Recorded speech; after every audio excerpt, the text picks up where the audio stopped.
Hey guys, what's happening? How to sell on Kraken Pro. So first of all, go ahead and open up your Kraken Pro app. And then what you're gonna do, you're gonna verify via facial recognition, obviously, right? And then what you're gonna do, you're gonna just go ahead and select the coin that you want to sell. Let's say, for example, I'm gonna click the portfolio right here. Let's say I want to sell my Bitcoin, right? So I'm gonna go ahead and click Bitcoin, right? And what I'm gonna do, you're gonna be able to see right here trade. You can go ahead and hit trade.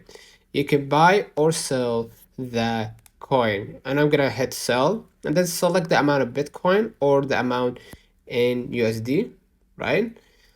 And then you can set up your own TP and SL, right? Your take profit and stop loss. All right, and you're gonna be able to hit sell BDC and see how it goes for you. Okay, see how it goes basically. So let me know in the comments if this video helped you. Do not forget to like and subscribe. Thank you for watching.